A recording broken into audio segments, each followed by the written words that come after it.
driving along Highway 36. They had some road construction, and they had the 4 lanes pushed over into 2 lanes on the east-hand side, and I was driving down two-way traffic at that point. I came up on a crest of a hill, and right at the top of the crest of the hill, a guy was passing a tractor trailer right on the crest of the hill. Neither one of us had an opportunity to even hit our brakes. We hit head-on 70 miles an hour.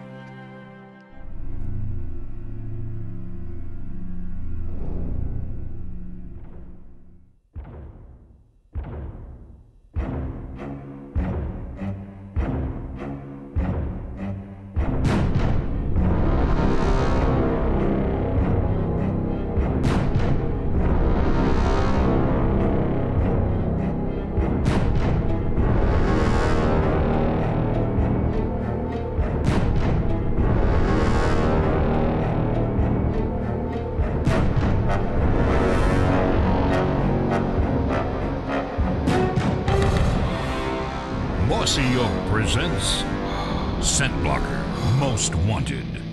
Brought to you by Mossy Oak.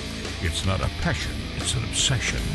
ScentBlocker, close enough to kill. Browning, the best there is. Ford and your quality Ford dealers. Tree Spider Safety System. Light, easy, fast, safe.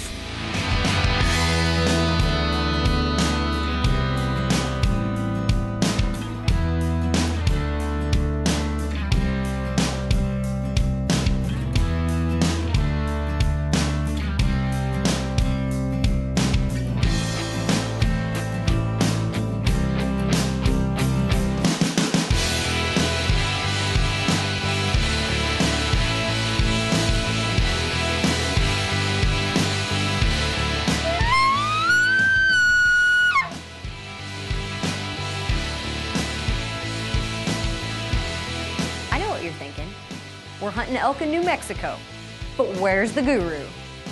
Well, this week we get to see Larry show off his skills as a guide for our great friend, Doug Byrd.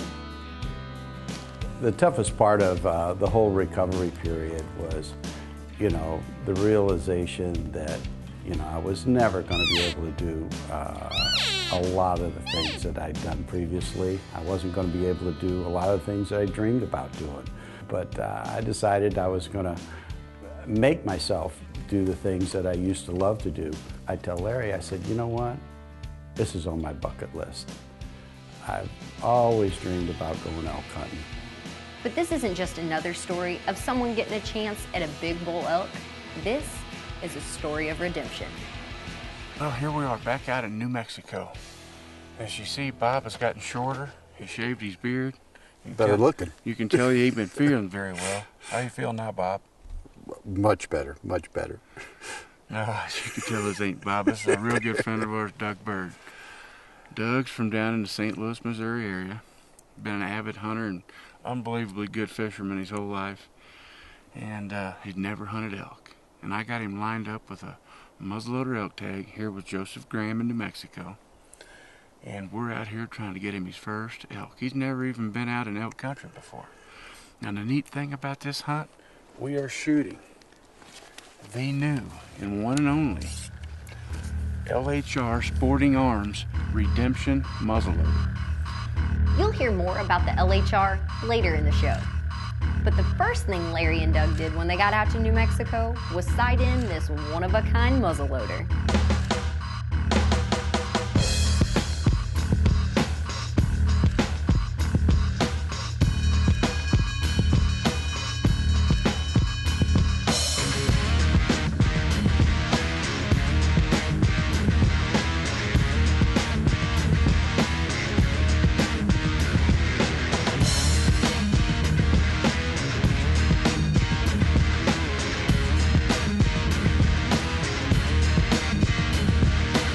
There's lots more to see from the Most Wanted crew at facebook.com/ScentBlocker Most Wanted. This segment of ScentBlocker Most Wanted is brought to you by Matthews Solo Cam. Catch us if you can. Rage, the revolutionary rear deploying broadhead.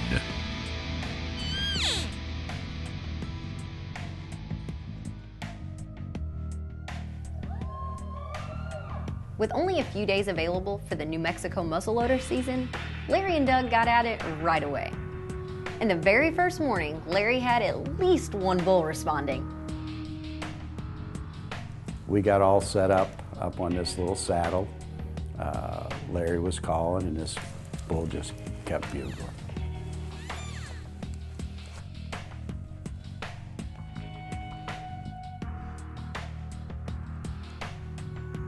My family were all big hunters. My dad was just a fanatical hunter.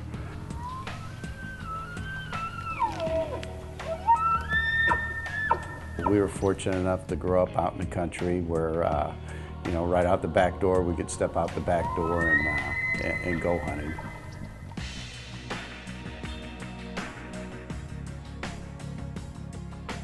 By the time I was 4 or 5 years old, big enough to carry a bow, I was out stomping around in the woods with a bow, trying to shoot rabbits and squirrels. So that's how I got started.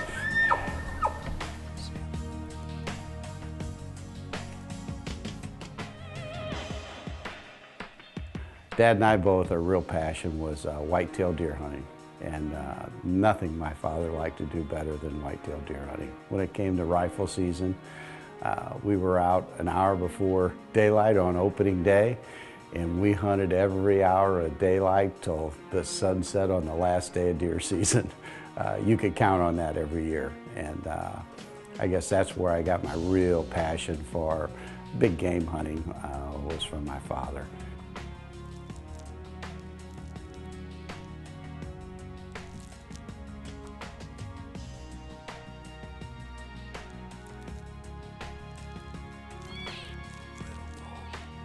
From as far back as I can remember, reading articles, watching hunting programs, seeing elk hunting out west, being out in the mountains.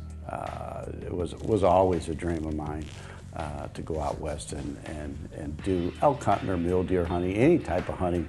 Actually, out in the mountains was always a dream of mine to go out west and actually get out in the mountains and go hunting.